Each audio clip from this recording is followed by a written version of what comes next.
今天的世界杯是全球最赚钱的生意之一，但很多人不知道，它刚诞生时居然是一场反赚钱的运动，甚至它最初是穷人为了能靠踢球吃饭，向贵族发起的一场战争。故事要从100多年前说起，那时候足球已经是欧洲最火爆的运动了，但它却面临一个荒诞的处境：踢球可以，靠踢球赚钱不行。这个规矩叫业余原则，简单说就是只有不拿钱的人才有资格参加高贵的比赛。谁定的规矩呢？2个大佬，国际奥委会和英格兰足总。我们先说奥运会那边，现代奥林匹克之父顾拜旦是个理想主义的法国贵族，在他看来，体育是精英的修身之道，一旦沾上金钱就彻底堕落了。所以奥运会足球赛只准业余选手参加。这说起来很伟光正，但它却是一道隐形的阶级屏障。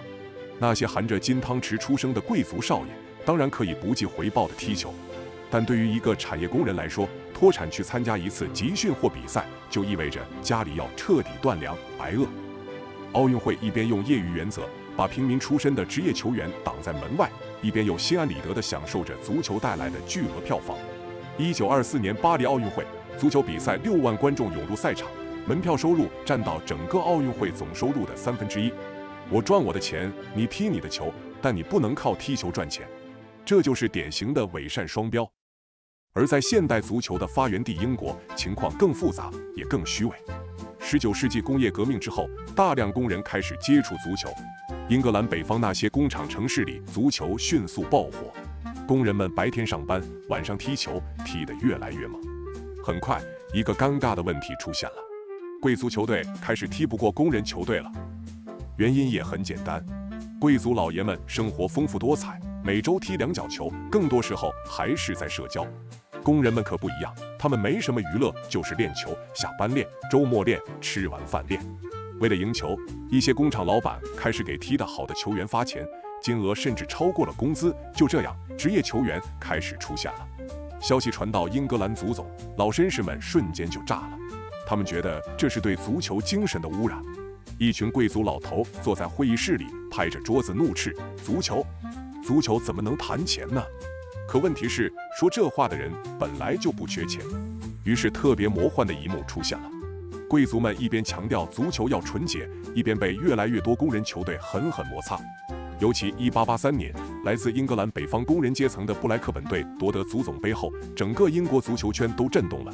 在各方压力下，1885年，英格兰足总被迫承认足球职业化合法。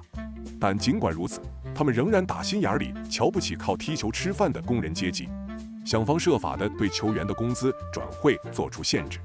这种根深蒂固的阶级歧视下，诞生了一种荒诞的现象：挂名工作。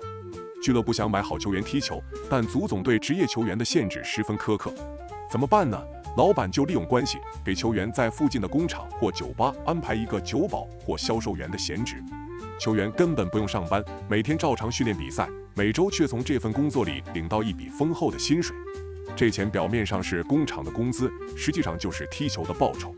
说白了，就是给职业球员套上一件业余的马甲，来应付足总的检查。这种虚假的业余主义，其实就是一种服从性测试，告诉你赚钱可以，但得跪着。这就是那个时代的2张面孔。奥运会高举纯洁的旗帜，把足球当成摇钱树；英足总则固守着阶级的傲慢，宁愿让整个体系在虚伪中运行，也不肯彻底承认职业化的正当性。然而，傲慢的旧贵族忽略了一个人——儒勒斯·雷米特，一个出身平民的法国律师，时任国际足联主席。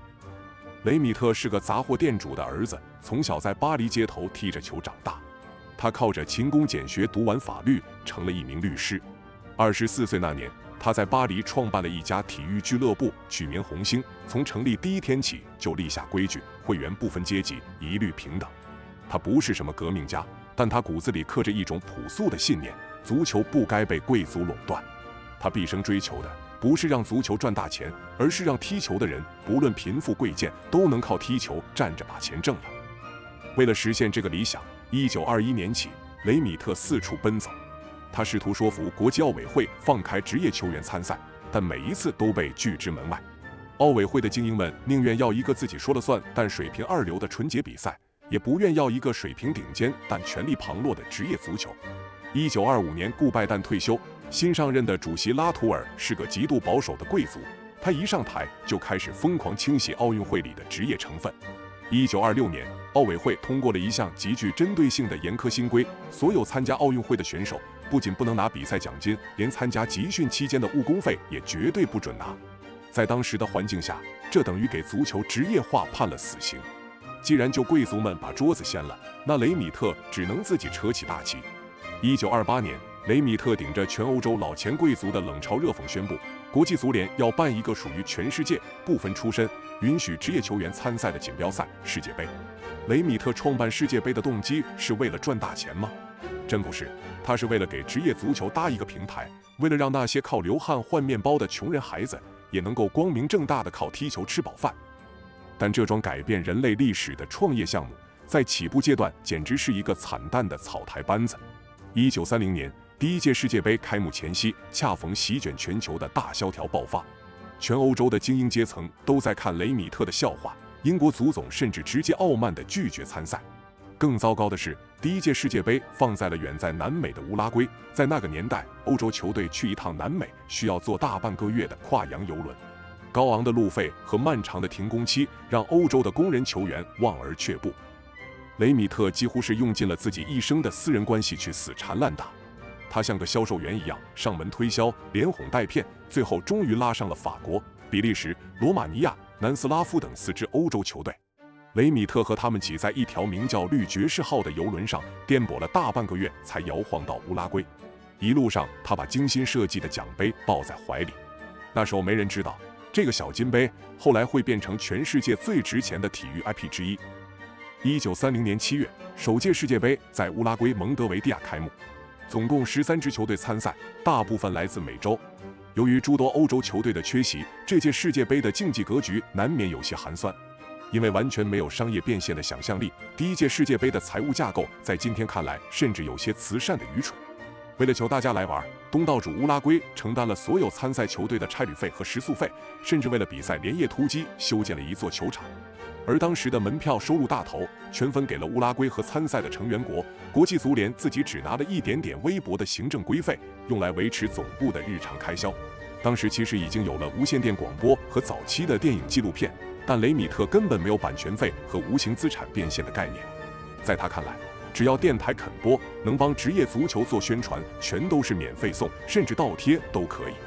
从财务上看，首届世界杯是彻头彻尾的赔本买卖，但雷米特不在乎，因为从一开始，这届世界杯就不是冲着赚钱去的。7月30日，10万名球迷涌入百年纪念体育场观看乌拉圭与阿根廷的决赛，最终乌拉圭以4-2逆转阿根廷夺得冠军。第一届世界杯在全场球迷的狂吼中落下了帷幕。那些出身各异的职业球员在万众瞩目下捧起了奖杯。雷米特用这届赔本的世界杯，把足球从高高在上的贵族手里抢了过来，并且合法地引入了生存与金钱的逻辑，让穷孩子们能靠踢球赚钱。但雷米特没想到，他拼命帮穷人争来的世界杯，却被另一个人发现了真正的财富密码。那个人发现，足球最值钱的从来不是比赛，而是几十亿人的注意力。那是另一个故事了。关注我们，这个故事我们下期再说。